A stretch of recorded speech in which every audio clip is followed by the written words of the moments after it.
আসসালামু আলাইকুম সবাইকে স্বাগত জানাচ্ছি আজকের ভিডিওতে।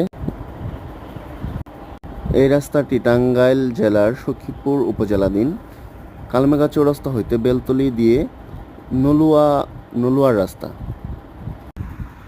রাস্তার চারপাশে এত গাছপালা, চারিদিকে আপনারা দেখতেই পাচ্ছেন কত সুন্দর পরিবেশ।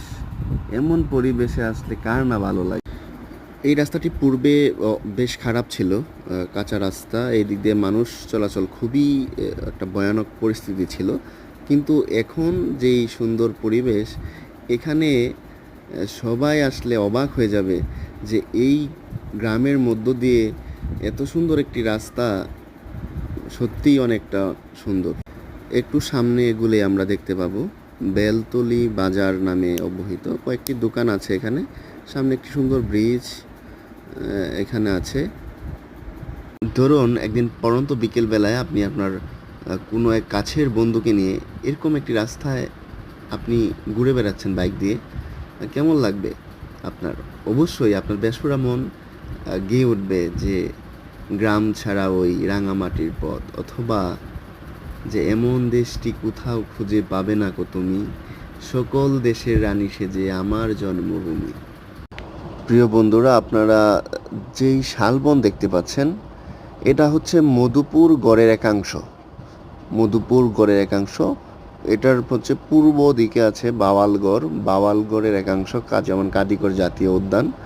আর এটা হচ্ছে নলুয়া রোডে, এটা মধুপুর গড়ের একাংশ।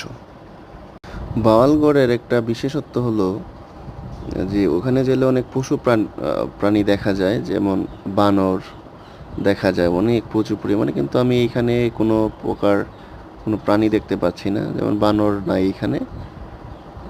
যত বেশি সামনের দিকে আমরা এগোচ্ছি, মনে হচ্ছে আমরা গভীর অরণ্যে আমরা হারিয়ে যাচ্ছি। মাঝে মধ্যে দু একটা বাইক দেখা যায় যে সবাই আমাদের মতোই ঘুরতে আসছে, কিন্তু এছাড়া কোনো প্রকার গাড়ি নাই, কোনো প্রকার যানবাহন বেশি দেখাই যায় না। যে দু একটা অটো মাঝে মধ্যে আসে, দু একটা বাইক, এছাড়া অন্য কোনো আমি গাড়ি দেখতে পাই না। প্রিয় বন্ধুরা, পাশে থেকে ভিডিওটি দেখার জন্য অনেক বেশি ধন্যবাদ। আশা করি আপনারা ওইভাবেই পাশে থাকবেন। যদি ভিডিওটি ভালো লাগে তাহলে অবশ্যই লাইক, কমেন্ট, শেয়ার করবেন এবং সাবস্ক্রাইব করতে ভুলবেন না। এবং আপনাদের অনুপ্রেরণায় আমার পথ চলা আরও বেশি মসৃণ হবে, সেই আশা ব্যক্ত করে আজকের মতো এখানে বিদায় নিচ্ছি। আল্লাহ হাফেজ।